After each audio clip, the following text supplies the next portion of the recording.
Decka, nazdar, je to tu. Sme na YouTube, alebo respektíve pokúšame sa o to, keďže točím to zatiaľ len na mobil cez prednú kameru. Ja neviem, ako to bude vlastne vo finále vyzerať, možno by som ho mal mať otočený naopak, ale to neviem, keďže je to vlastne prvé video a ani neviem, čo by som mal v takom prvom videu vravieť, lebo je to veľmi čudné, keby prejsť kontinuálne z Instagramu hneď na YouTube a nejak to skúsiť nadviazať, to asi ani nepôjde, ale je to tu a vy, čo ma sledujete na Instagrame, tak viete, že ja som nad tým YouTubeom premýšľal už veľmi dlho, len nejak som nevedel nabrať odvahu a tak trošku komfortnejšie som sa cítil na tom Instagrame, ako keby na tých storkách, ale veľakrát sa mi stávalo presne to, že tú storku vidí ten človek len v daný deň a keď príde nejaký nový follower, tak on to vlastne vôbec ani nevidel a veľakrát tam sú fakt užitočné rady na tom Instagrame, takže kto nemáte follow, hoď follow na Dave Drak a tak sa to robí, nie? Na YouTube predsa. O mňa hnevalo, že chcem, aby niektoré veci tam boli stále a taktiež nechcem mať Instagram úplne zabombený s tým vlastne výberom storiek. Tak mi prišlo ako taký ďalší možno posun, taký logický krok, možno prejsť na ten YouTube. A ma to v podstate baví takto vlogovať a verím, že to bude baviť aj vás. Predpokladám, že väčšina z vás je tu na vlastne z môjho Instagramu, ale kto nie, že nejakým zázrakom algoritmus hodil toto video niekomu cudziemu, tak moje meno je David Draganovský, pôsobím ako pôsobím ako fitness tréner v Bardejove. Tento YouTube, alebo v podstate celé tie moje sociálne siete, vrátane Instagramu, sú skôr o tom, že ukazujem, ako vyzerá vlastne taký život, alebo taký deň trénera. Vlastne vezmem vás aj do zákulisia, možno trošku nejakých súťaží, keďže obaja súťažíme. Moja pani manželka Martinka, ktorú určite spoznáte neskôr vo videách, ona súťaží už teraz druhú sezónu veľmi úspešne, zatiaľ vždy odišla s nejakou medailou.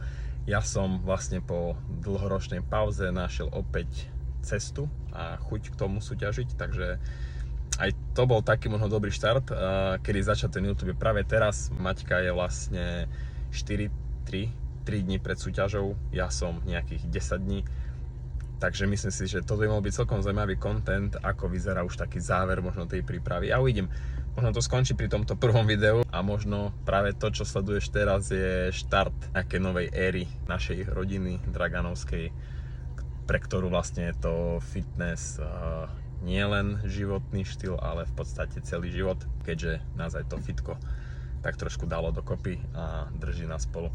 Ale o tom potom, v podstate to je taký úvodný diel, je to skôr možno taká tá trapná prezentácia seba samého, ako keď prídeš do nejakého nového kolektívu a povedia, že povedz niečo o sebe.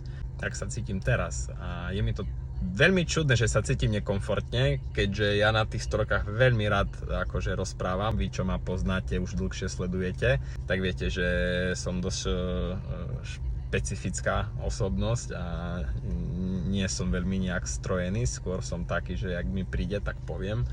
A to sa mi práve, že na tom aj páči, možno takáto trošku autenticita. Ja práve, že chcem, aby ste mali pocit, alebo že by ste mali z týchto videí feeling skôr taký, aké by sme sa rozprávali my spolu. Nech to je fakt také naše komorné, uzavreté a ako keby sme boli spolu niekde vonku a možno trošku vám spríjemniť tie vaše dni, lebo sám mám rád to, keď si proste po ťažkom dni zapnem niekoho na YouTube a ho vlastne len počúvam, pozerám a baví ma ho pozerať, ak robí proste úplne obyčajné veci, neviem prečo.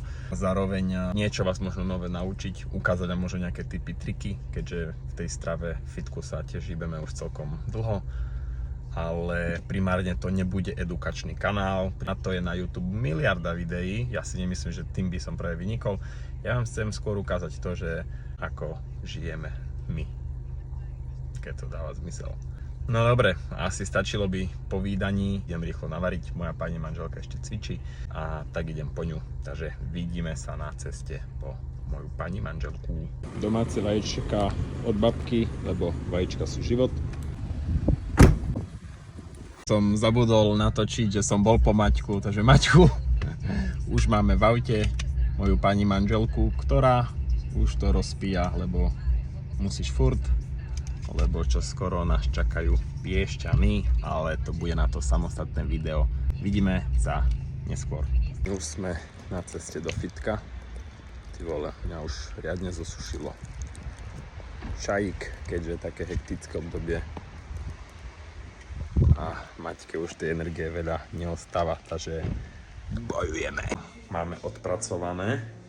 Ja sa ešte teraz vlastne rýchlo najem. Aj keď to nevyzerá nič moc v diete, to je viac ako radosť. No a najem sa a utekam do Poľska na nákup. Máme tu výhodu, že od Poľska bývame asi nejakých 30 km a nielen, že Poľsko je známe tým, že vlastnejšie tam vieme nakúpiť a keďže my toho jeme fakt na kvantá, tak ono sa to potom zráta. Ďalšia výhoda, že si tam rovno vždy aj natankujem, ale hlavne, čo je tam najväčšia pecka, je, že tam majú veci, ktoré ani nekúpiš na Slovensku.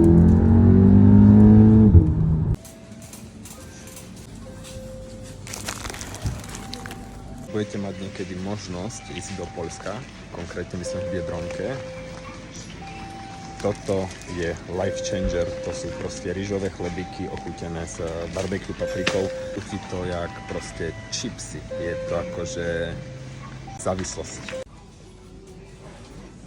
Najväčšia halúz je, že väčšina vecí v tom košiku je tak o 30% lacnejšia, ako vieme kúpiť na Slovensku, takže človek, keď si tu príde natankovať na taký poriadny fitness týždňový nákup, ušetrené. Vlastne ten nákup nás vyšiel na nejakých 250 zlotých, čo je v prepočte celých 60 eur.